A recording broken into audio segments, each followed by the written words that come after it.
ಸ್ಫೋಟಕ ಮಾಹಿತಿಗಳು ಬಹಿರಂಗ ಆಗ್ತಾ ಇರೋದು ಬೈಸರನ್ ವ್ಯಾಲಿಯಲ್ಲಿ ಅಂಗಡಿಯಿಂದ ಇಬ್ಬರು ಉಗ್ರರು ಎಂಟ್ರಿ ಆಗಿದ್ರು ಅನ್ನೋದರ ಬಗ್ಗೆ ಮಾಹಿತಿ ಗೊತ್ತಾಗಿದೆ.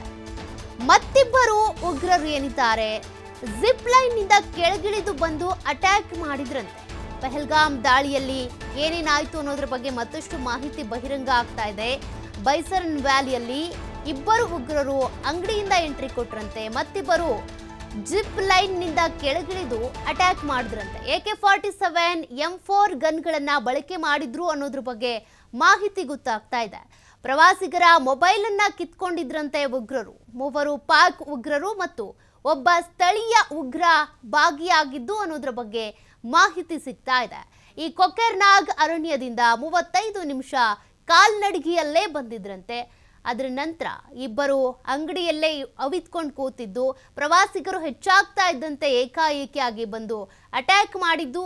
ಮತ್ತಿಬ್ಬರು ಜಿಪ್ ಲೈನ್ ನಿಂದ ಕೆಳಗಿಳಿದು ಬಂದು ಈ ರೀತಿ ಅಟ್ಯಾಕ್ ಮಾಡಿದ್ರಂತೆ. ಅವರು ಹೊಂಚಾಕಿ ಕೂತಿದ್ರು ಅನ್ನೋದ್ರ ಬಗ್ಗೆ ಈಗಾಗಲೇ ಮಾಹಿತಿ ಗೊತ್ತಾಗಿದೆ. ಪ್ರವಾಸಿಗರು ಇನ್ನೂ ಹೆಚ್ಚಾಗ್ಲಿ, ಅದಾದ ನಂತರ ನಾವು ಅಟ್ಯಾಕ್ ಮಾಡೋಣ ಅಂತೇಳಿ ಅವರು ಯೋಜನೆ ರೂಪಿಸ್ಕೊಂಡಿದ್ರಂತೆ. ಅದರಂತೆ ಜಿಪ್ ಲೈನ್ ನಿಂದ ಇಬ್ರು ಬಂದು ಇಳಿದ್ರಂತೆ.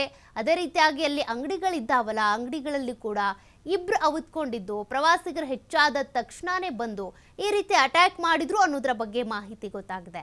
ಕೊಕೆರ್ನಾಗ್ ಅರಣ್ಯದಿಂದ 35 ನಿಮಿಷಗಳ ಕಾಲ ಕಾಲ್ನಡಿಗೆಯಲ್ಲೇ ಬಂದಿದ್ರು ಅನ್ನೋದು ಗೊತ್ತಾಗಿದೆ.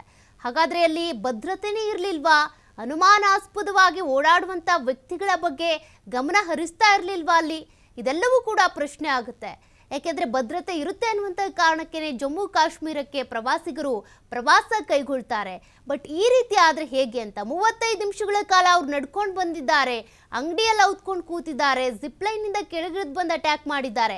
ಇದ್ಯಾವುದನ್ನು ಕೂಡ ಅಲ್ಲಿನ ಫೋರ್ಸ್ ಗಮನಿಸ್ಲೇ ಇಲ್ವಾ? ಹಾಗಾದ್ರೆ 2 ಗಂಟೆ ಅಟ್ಯಾಕ್ ಆದ್ಮೇಲೂ ಕೂಡ 2 ಗಂಟೆಗಳ ಕಾಲ ಅಲ್ಲಿಗೆ ಬರಲೇ ಇಲ್ಲ ಫೋರ್ಸ್ ಅನ್ನೋದು. ಹಾಗಾಗಿನೇ ಇಲ್ಲಿ ಭದ್ರತಾ ವೈಫಲ್ಯ ಎದ್ದು ಕಾಣ್ತಾ ಇರೋದು. ಸದ್ಯಕ್ಕೆ ಈಗ ಒಂದೊಂದೇ ಮಾಹಿತಿಗಳು ಬಹಿರಂಗ ಆಗ್ತಾ ಇದೆ. ಆ ಉಗ್ರರು ಎಲ್ಲಿಯವರು ಅನ್ನೋದು ಗೊತ್ತಾಗಬೇಕಿದೆ.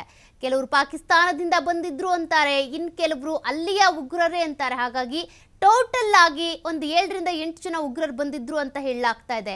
8 ಜನನೇ ಇದ್ರೆ ಅವರೆಲ್ಲರೂ ಕೂಡ ಪಾಕಿಸ್ತಾನದಿಂದನೇ ಬಂದಿದ್ರ, ಅಲ್ಲಿ ಲೋಕಲ್ಲೂ ಕೂಡ ಉಗ್ರರಿದ್ದಾರೆ ಅನ್ನೋದ್ರ ಬಗ್ಗೆ ಮಾಹಿತಿ ಇದೆ. ಅಂದ್ರೆ ಕೆಲವರು ಮತಾಂಧರು ಏನಿದ್ದಾರೆ ಅವರು ಉಗ್ರ ಚಟುವಟಿಕೆಗಳಲ್ಲಿ ಭಾಗಿಯಾಗಿ ಉಗ್ರರಿಗೆ ಕೈ ಜೋಡಿಸ್ತಿದ್ದಾರೆ ಅನ್ನೋದು